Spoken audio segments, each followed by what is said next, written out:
Welcome friends, जय भारत जय हिंदुस्तान।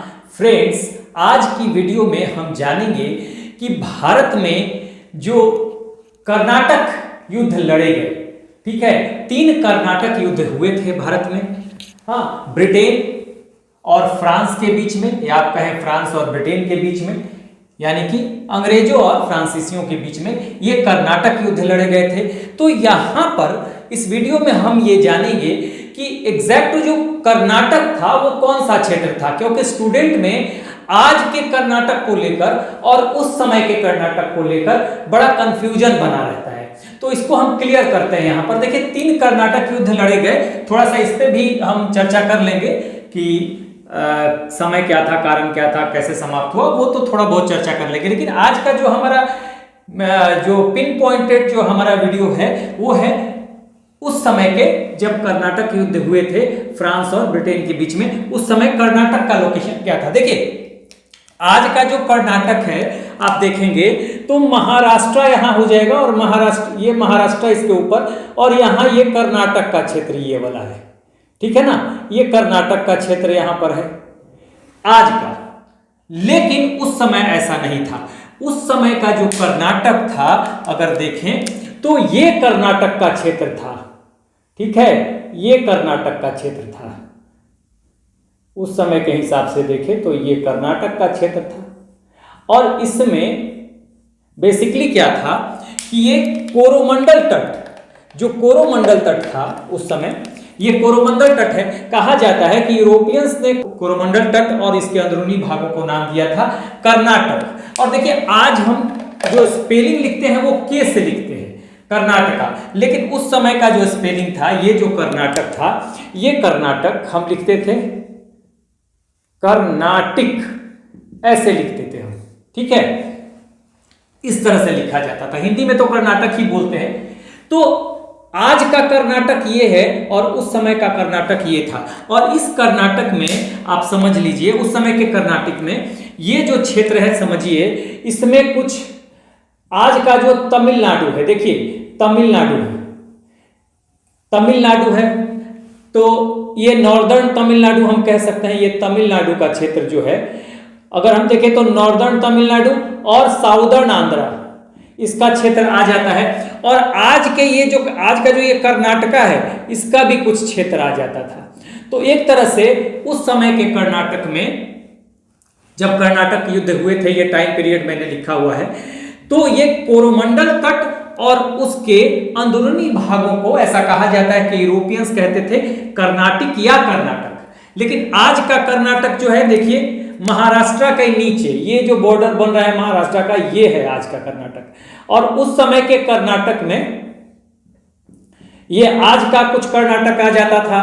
हाँ, और आज का जो साउदर्न आंध्रा है, दक्षिणी आंध्र प्रदेश और उत्तरी तमिलनाडु का कुछ क्षेत्र आ जाता है, ठीक है। ये थोड़ा और नीचे चला जाएगा, अगर देखें तो उत्तरी तमिलनाडु का क्षेत्र आ जाएगा। तो ये इस पे हमेशा स्टूडेंट को कंफ्यूजन रहता है, स्टूडेंट्स को, कि भाई आखिर इस कर्नाटक में और उस कर्नाटक में क्या डिफरेंस था। और बहुत सारे स्टूडेंट ये समझते हैं कि कर्नाटक युद्ध यही हुए थे आज के कर्नाटक में। ना, ध्यान रखिएगा, ये कोरोमंडल तट की तरफ हुए थे। यहाँ पे मद्रास है और यहीं पे पौंडीचेरी भी है, ठीक है। मद्रास और पौंडीचेरी यहीं पे कोरोमंडल तट पे हैं। और यहीं पे ब्रिटिश और फ्रांसीसी कंपनियां थी, जिनके बीच में इसी लोकेशन पे हुआ था, ठीक है, इसी लोकेशन पे। तो यहीं पे मद्रास है और यहीं पे आप देखेंगे तो पौंडीचेरी है। तो पौंडीचेरियों फ्रांसीसियों का जो मुख्यालय है वो पौंडीचेरी था भारत में। तो इस तरह से देखेंगे कि यहीं पे 2 कंपनियां भिड़ी, ठीक है ना।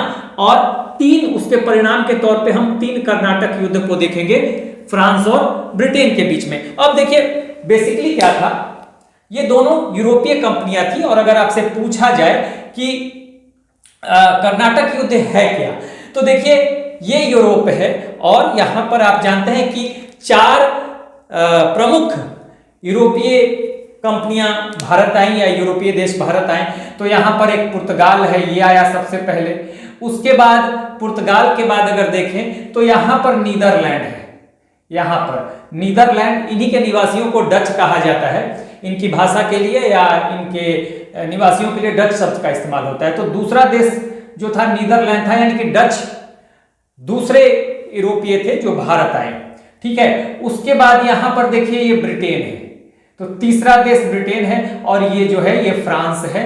तो ये फ्रांस चौथा देश है। चौथा देश तो नहीं है, फ्रांस के पहले डेनमार्क भी आ चुका था। ठीक है, यहाँ डेनमार्क भी आया है, और फ्रांस के बाद पहले डेनमार्क आया है, और फ्रांस के बाद स्वीडन भी आया है।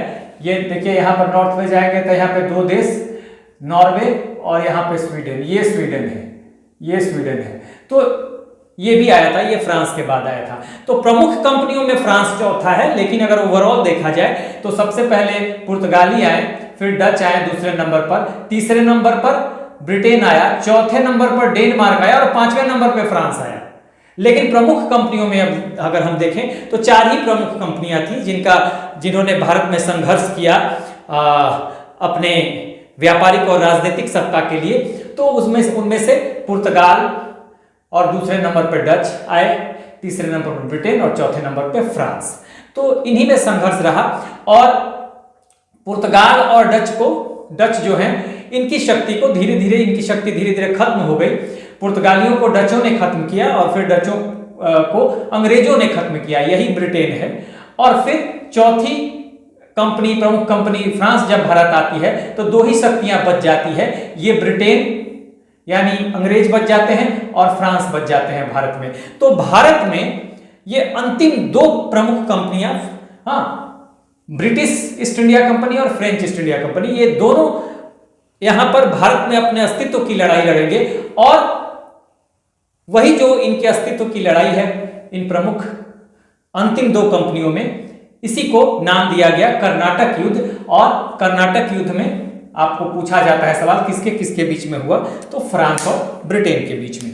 ठीक है, और लोकेशन क्या था, देखिए यही आज का हमारा मुद्दा यही था।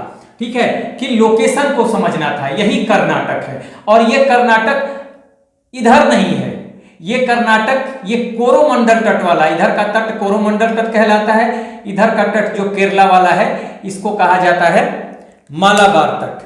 ठीक है, ये मालाबार तट है और ये कोरोमंडल तट है।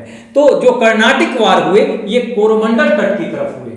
हाँ, और ये भी कहा जाता है कि यूरोपियंस ने कोरोमंडल तट, ये कोरोमंडल तट है, कोरोमंडल तट और उसके अंदरूनी भागों को का नाम दिया था कर्नाटिक। तो ये कर्नाटक है आज का, और ये कर्नाटिक या कर्नाटक है उस समय का, जब ये समय है। देखिए 1746 से 1763 के बीच 3 लड़ाइयां लड़ी गई हैं। तो ये इसी लोकेशन पे मद्रास और पौंडीचेरी के क्षेत्र में यहां पर है, तो यहां लड़ी गई है। ठीक है, तो इस लोकेशन को समझने में आप बिल्कुल भी भूल मत कीजिएगा। यानी कि उस समय के कर्नाटक में आज का उत्तरी तमिलनाडु, तमिलनाडु नीचे है ना, तो उत्तरी तमिलनाडु ये पूरा तमिलनाडु का क्षेत्र होगा, और इधर आंध्रा है, आंध्र प्रदेश, तो साउदर्न आंध्रा, और ये कर्नाटक है आज का कर्नाटक है। देखिए ये आज का कर्नाटक है। तो इस कर्नाटक का भी कुछ भाग उस समय के कर्नाटिक या कर्नाटक में शामिल था। ठीक है, तो ये लोकेशन आप समझिएगा, ये कर्नाटक आज का है और ये कर्नाटक उस समय का है जब युद्ध हो रहा था। ठीक है, जब हम आधुनिक भारत का इतिहास पढ़ते हैं तो वहां पे जब ये फ्रांस और ब्रिटेन के बीच अपने अस्तित्व की लड़ाई होती है कर्नाटक युद्ध के रूप में, तो उसका लोकेशन ये होगा। अब समय देखिए, कई कारण थे। हाँ, ये तो भारत में हर युद्ध 3 युद्ध लड़े गए, तो तीनों के तात्कालिक कारण भी थे। ठीक है, तात्कालिक कारण क्या थे, लेकिन अगर ओवरऑल देखा जाए तो कर्नाटक युद्ध के कारणों को अगर देखा जाए तो यह सिर्फ भारत में 2 कंपनियों की लड़ाई नहीं थी। हाँ, कि फ्रेंच ईस्ट इंडिया कंपनी आई और ब्रिटिश ईस्ट इंडिया कंपनी आई, उनकी लड़ाई यहां पर हो रही है, नहीं, ये लड़ाई 2 राष्ट्रों की लड़ाई थी। देखिए मैंने लिख दिया है, ये जो बैटल है ये सिर्फ 2 कंपनियों की लड़ाई नहीं है, 2 राष्ट्रों की लड़ाई है, फ्रांस की और ब्रिटेन की। और किस लिए है? पूरे वैश्विक साम्राज्य के विस्तार के लिए है, ताकि ये अलग अलग देशों में अपने साम्राज्य को बनाए और वहां से वो व्यापार कर सके और उनकी जो आर्थिक अर्थव्यवस्था है उसका दोहन कर सके, ठीक है ना, एक्सप्लॉइट कर सके अपने हित में, ठीक है। यानी कि वो चाहते थे कि वैश्विक स्तर पर दोनों देश कि उनका दोनों का उपनिवेश बने, कॉलोनी बने। अब कॉलोनी का मतलब क्या होता है ये भी समझ लीजिए। कॉलोनी का मतलब ये होता है कि जैसे कि हम कह सकते हैं कि ब्रिटेन ने भारत को अपना उपनिवेश बनाया, कॉलोनी बनाया। यानी कि जब एक बड़ी शक्ति, हाँ, एक जो ताकतवर देश है वो किसी अन्य देश पर जाता है और उस पर नियंत्रण करता है, उसके भूभाग पर नियंत्रण करता है और अपने हित में उसकी आर्थिक शक्ति का दोहन करता है, तो जिस देश की अर्थव्यवस्था का दोहन हो रहा होता है उस देश को कहते हैं उपनिवेश। और जो देश दोहन करता है, हाँ, उसको कहते हैं मातृदेश, ठीक है ना, मातृदेश उसको कहा जाता है। तो जैसे ब्रिटेन हो गया मातृदेश और भारत ब्रिटेन का उपनिवेश हो गया, वैसे ही आप जानते हैं कि अमेरिका भी आजाद हुआ, अंग्रेजों ने अमेरिका को भी अपना उपनिवेश बनाया। तो ये सब चीजें, उपनिवेश का मतलब ये होता है। तो ये सिर्फ दो कंपनियों की लड़ाई नहीं थी, दो राष्ट्रों की लड़ाई थी, फ्रांस और ब्रिटेन की लड़ाई थी। किस लिए? ताकि वे अपने साम्राज्य का विस्तार दूसरे देशों में कर सकें और इस तरह से वे अपने फेवर में उनकी अर्थव्यवस्था का दोहन करें उपनिवेश बनाने के बाद, ठीक है। तो ये एक बड़ी बात थी। और उसके अलावा दक्षिण भारत में जो ये लड़ाई लड़ रहे हैं, तो देखिए जब ये कॉलोनी बनाता है, कोई भी कंपनी जा रही है या देश जा रहा है, तो यहां पर अपनी कंपनी को भेज के फ्रांस और ब्रिटेन यहां पे व्यापार कर रहे हैं, तो यहां का पर्पस एक और होता है। दक्षिण भारत में ये जो लड़ाई हुई क्यों हुई? क्योंकि ये तो व्यापार के इरादे से आए थे, ठीक है, और यहां व्यापार तभी वो अच्छे से कर सकते हैं कि जब अपने अपने फेवर में वो समर्थक शासकों को तैयार करें। तो दक्षिण भारत में भी वो, दक्षिण भारत में समर्थक शासकों को या शासक को स्थापित करने का ये संघर्ष था, ठीक है। अपने समर्थन में किसी शासक को तैयार करें। हम जा रहे हैं इस एरिया में, व्यापार कर रहे हैं किसी एरिया में, और यहाँ का जो शासक है अगर वो मेरा समर्थन करता है तो मेरे व्यापार के हित में होगा ना। तो इस वजह से ये लड़ाई कंपनियों की लड़ाई नहीं थी, ये तो चूंकि उसके रिप्रेजेंटेटिव के तौर पर, दोनों देशों के रिप्रेजेंटेटिव के तौर पर यहाँ पे कंपनियां काम कर रही हैं, तो कंपनियों की लड़ाई नहीं है, ये दो राष्ट्रों की लड़ाई है, दो राष्ट्रों का संघर्ष है। और दक्षिण भारत में अपने अपने समर्थक शासकों को स्थापित करने का संघर्ष भी है। और इससे उनको क्या मिलता? व्यापारिक सहूलियतें मिलती, यानी कि कुछ रियायतें मिलती, व्यापार में कुछ छूट मिलता। इस वजह से भी यहाँ पे ये संघर्ष कर रहे हैं। तो ये तो ओवरऑल हमने रीजन जान लिया। और जो तात्कालिक कारण था, 3 युद्ध हुए थे, हाँ, 1746 से लेकर 1763 तक 3 युद्ध हुए। तो पहला युद्ध जो होता है 1746 से 1748 तक होता है। और इसका कारण देखिए, एक सारणी मैंने बना दिया है ताकि आपको असुविधा ना हो, और इस सारणी से भी सवाल आ जाता है कई बार। तो समय, कारण और कैसे समाप्त होता है। तो ऑस्ट्रिया में उत्तराधिकार की समस्या हो गई थी, वो एक कारण था। देखिए ऑस्ट्रिया कहाँ है? देखिए ये यूरोप है, और यहीं पे देखेंगे तो यहाँ पे जर्मनी है यूरोप में, और जर्मनी के दक्षिण साउथ ईस्ट में ये जो जगह है, साउथ ईस्ट में यही जो है ये ऑस्ट्रिया है, ठीक है। साउथ ईस्ट में आप कह सकते हैं ऑस्ट्रिया है। देखिए इसमें मैं ब्लैक कर देता हूं, ये जो है जर्मनी के साउथ ईस्ट में यही ऑस्ट्रिया है। तो ऑस्ट्रिया में उत्तराधिकार की समस्या हुई थी, और इसे लेकर हाँ, दोनों देश फ्रांस और ब्रिटेन पहले यूरोप में भिड़ते हैं, और उसी का असर फिर एक रिएक्शन आता है भारत में, ठीक है। तो ऑस्ट्रिया में कारण, पहला जो युद्ध है वो, उसका कारण भारत में निहित नहीं है, उसका कारण यूरोप में निहित है, और यहां पे उसका रिएक्शन आता है, ठीक है। तो ऑस्ट्रिया में उत्तराधिकार की समस्या थी यहाँ के, ये है ऑस्ट्रिया, ठीक है। जर्मनी के दक्षिण पूर्व में जब आप जाएंगे तो छोटा सा देश दिखाई देगा ऑस्ट्रिया।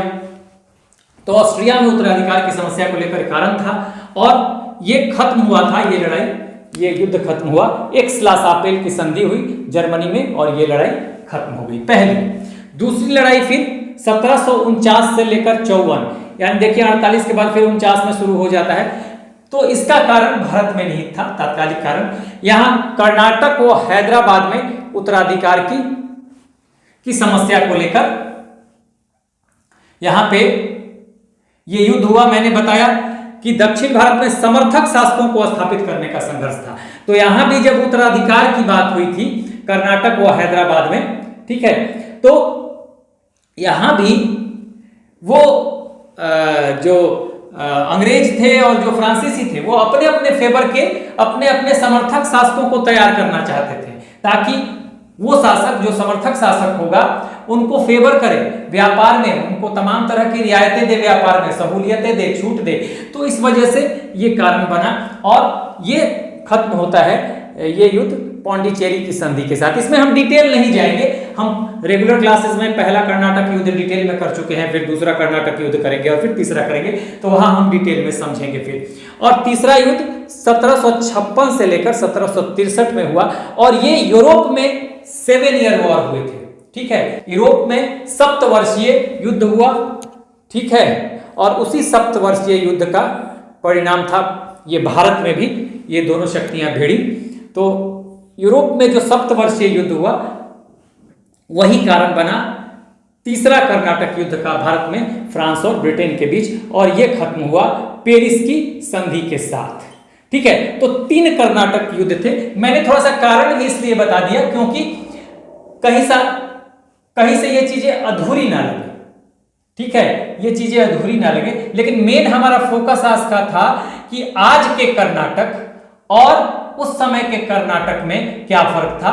उस समय का कर्नाटक, जब कर्नाटक युद्ध हुआ था फ्रांस और ब्रिटेन के बीच में, वो कर्नाटक कोरोमंडल तट की तरफ था और यूरोपीय कोरोमंडल तट और उसके अंदरूनी भाग को कहते थे, यूरोपियंस ने नाम दिया था कर्नाटिक। और यहां पर इस कर्नाटक में, हाँ, जहां पे ये युद्ध होता है, इस कर्नाटक में दक्षिणी आंध्रा, उत्तरी तमिलनाडु और आज के कर्नाटक का भी कुछ हिस्सा शामिल था।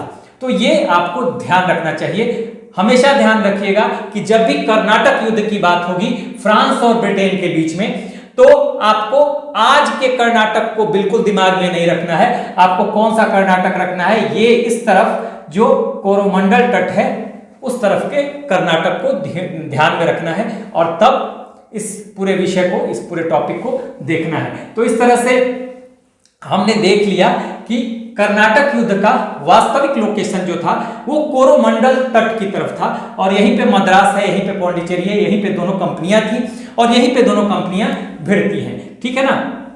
ये आपको ध्यान देना होगा। फ्रांस का मुख्यालय यहाँ पे पौंडीचेरी में था और यहीं पे ब्रिटिश फैक्ट्री भी थी, फैक्ट्री थी एक तरह से, और वहीं पे ब्रिटिशर्स ने बनाया था फोर्ट सेंट जॉर्ज। आप जानते हैं मद्रास में ही ब्रिटिशर्स ने क्या बनाया था, फोर्ट सेंट जॉर्ज बनाया था। यहाँ पे फैक्ट्री बनाई, फिर किलेबंदी की और किलेबंदी करके उस किले का नाम दिया फोर्ट सेंट जॉर्ज।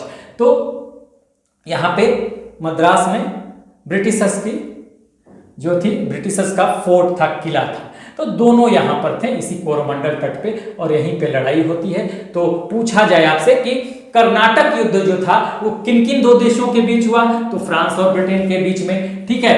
ये कर्नाटक क्षेत्र में कौन कौन से क्षेत्र थे? क्या आज का कर्नाटक था? हाँ, कुछ भाग था। क्या आज का तमिलनाडु था?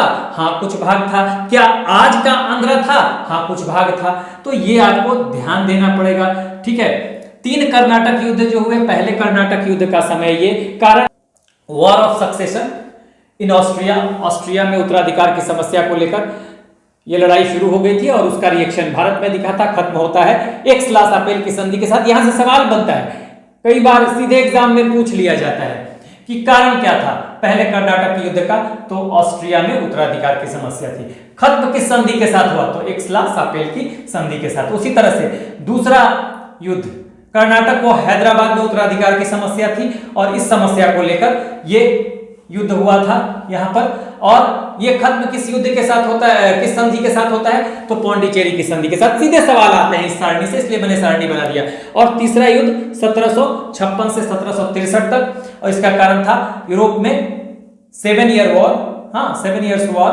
इन यूरोप, ठीक है, और ये खत्म होगा पेरिस की संधि के साथ। तो ये पूरा सारणी बड़ा इंपॉर्टेंट है, कारण पूछ लेगा और समाप्ति पूछ लेगा, ठीक है, कारण पूछ लेगा, समाप्ति पूछ देगा, कई बार मैच करने के लिए दे देगा, समय दे देगा और कारण दे देगा, समय दे देगा, कारण दे देगा, ठीक है, और कई बार पूछ देगा, ये आपको मैच करने के लिए देगा कि पहला कर्नाटक युद्ध किस संधि के साथ खत्म हुआ, एक तरफ कर्नाटक युद्ध और एक तरफ जंबलवे में, ये संधियां दे देगा और वहां से क्वेश्चन बना देगा। तो आपको हर तरह से तैयार रहना है। बाकी हम डिटेल में तो पहला कर्नाटक युद्ध पढ़ चुके हैं, दूसरा कर्नाटक युद्ध पढ़ेंगे और तीसरा कर्नाटक युद्ध भी अलग अलग वीडियो में हम डिटेल में पढ़ते जाएंगे और वहां भी ये सब चर्चा होगी। लेकिन हमें थोड़ा सा ये लोकेशन को लेकर चर्चा करनी थी, जो हमने यहाँ पे कर लिया। तो आपसे पूछा जाए कि कर्नाटक युद्ध क्या था, तो 4 कंपनियां, प्रमुख कंपनियां भारत में आई।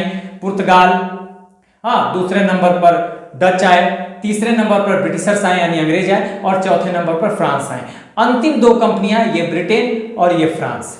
जब ये अंतिम 2 कंपनियां भारत में रह जाती हैं तो इनके अस्तित्व की लड़ाई शुरू हो जाएगी भारत में, और इसी का परिणाम आपको दक्षिण भारत में कर्नाटिक वॉर के रूप में देखने के लिए मिलेगा। ये कंपनियां यहां भारत में भिड़ेंगी।